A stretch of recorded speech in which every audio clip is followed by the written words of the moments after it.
Hey there, this is our Here's What We Have to Do This Week video. It is also going to have some information in it about how I want to handle and what I think you should do about AI issues. So this is super important, and I hope that you will be attentive and pay attention and view the whole thing. Okay, so here's what you're going to be doing this week. We have our new assignment, which is the rhetorical analysis.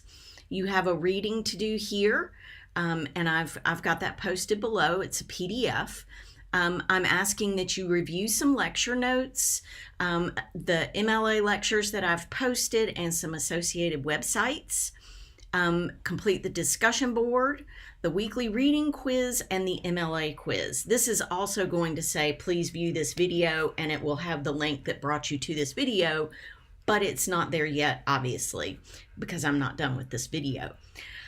Okay, so everything is in the order that it needs to be for you to be able to say, okay, what's the first thing I need to do? Okay, here it is. So you can move through this and just go from top to bottom and be just fine. Here's your reading. Here are the videos, lecture videos, and other assorted websites that I'm asking you to view. Here are the lecture notes. These are not lecture notes that I created. These come straight from the Purdue OWL. And honestly, if you are looking for something that you want to find quickly, those lecture notes are a great way to do it. So those are intended for you to have like another resource.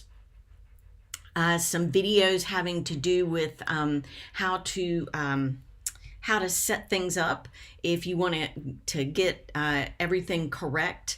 These are two videos that are going to be helpful to you. I believe that one of them, yes, this one talks about Google Docs as well, just in case you do use Google Docs. And I do suggest that you make use of some form of online resource to help you keep up with what you're doing in terms of essay writing, and we'll get into that in just a second.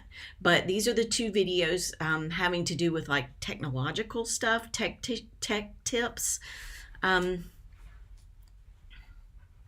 Let's see, here's your discussion board, and it asks that you please do this.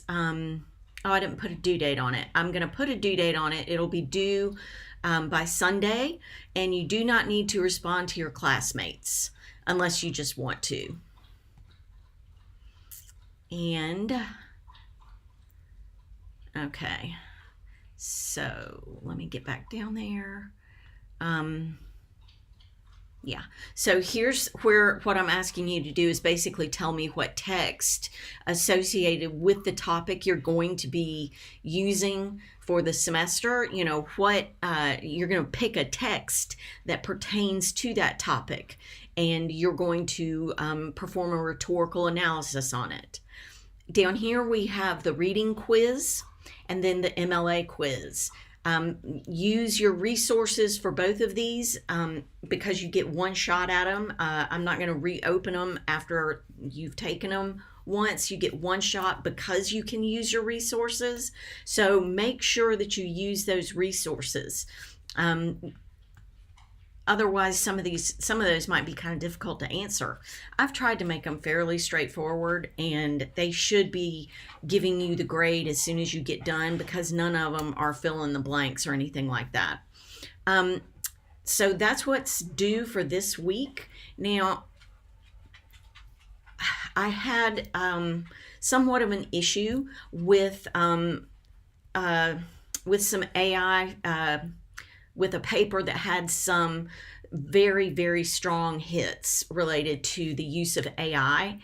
And I did not feel confident enough in, in the AI checkers that I use to, say to the student, look, I need to know whether or not you used AI.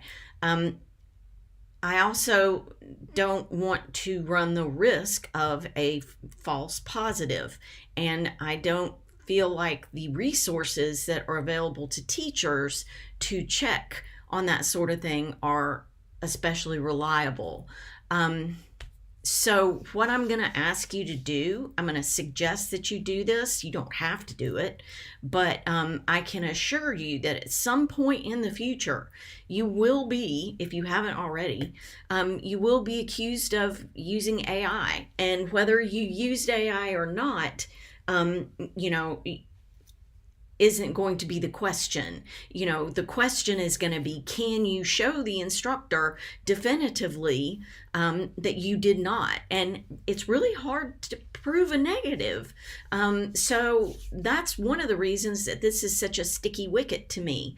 I don't want to falsely accuse anybody. I don't want to say that somebody has done something wrong that they haven't done. I think that's terrible.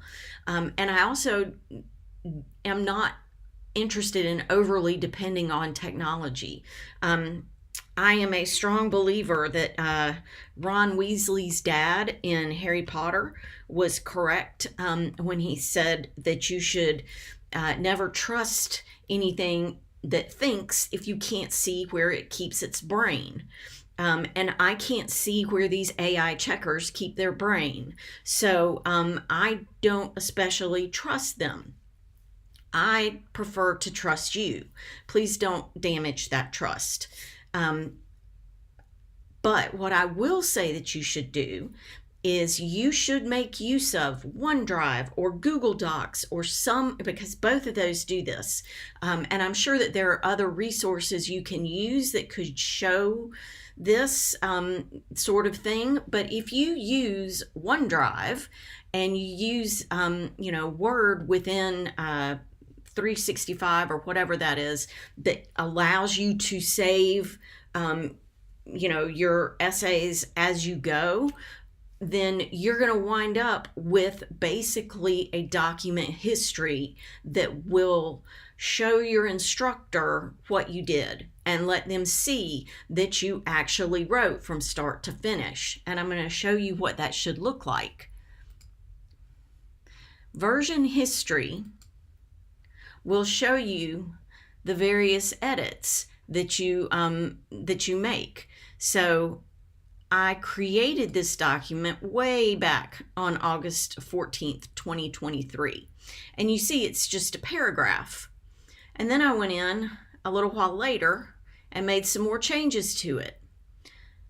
I did some editing. I did some work to add some information to it. Then on the 31st, I added these things down here. And then just a few minutes ago, I added this. So what you can do if an instructor says, I believe that you may have used AI, you can say, okay, I use Google Docs and I have a version history that I can share with you, that I can show you that I didn't make use of AI. So this can help you prove that negative, that can help you prove that you didn't do this thing. So I strongly suggest that you make use of some sort of resource to help you prove that you actually did create the essay without the assistance of outside help. And that's what AI is. So if I run across a high number on your AI score through the resource that the school uses, or whether that's Turnitin or whatever, and then of course the other AI checkers that I use, if I come across an especially high score, what I'm going to do is email you or contact you and say, please prove to me that you did not use AI. And if you've done this, you can whip that version history right out, send me a screenshot, and bam, Bob's your uncle, you're in the clear. So please do be careful. I don't know that all instructors are as interested in the possibility that students are telling the truth versus all students are lying, blah, blah, blah. I don't want to take that tact. I don't want to assume that you're trying to get through this class without learning anything and only through, doing things that aren't conducive to learning. So I would rather give somebody a really good grade on a paper that they cheated on as opposed to accuse somebody who didn't actually do something wrong, if that makes sense. So that is our discussion for the week, our video for the week. If you have questions about this, about AI, about any of the work that we're doing, please do email me. I will try to get back with you as soon as possible. And I have graded some of the proposals and that sort of thing. I'm not caught up yet, but I'm going to do my best, my level best, to stay as caught up as I can, meaning as caught up to the week as possible, because I know that we are short semester. Goodness, look at that. We go to right here and then we're done. And I know that you need to have your feedback as soon as possible. So I will be working on that in the coming days a whole lot harder than I have been recently. I've been scrambling to do some other stuff. So I will scramble to get your stuff graded. I hope you have a wonderful week. I hope that you are enjoying the warmer weather. And I will see you online.